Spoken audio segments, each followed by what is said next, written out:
te llevas cuando el viaje acabe? Cuando el caballo ya no quiera galopar.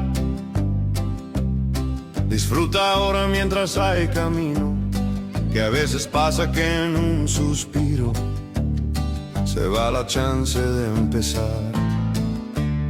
Siente la brisa recorriendo el alma.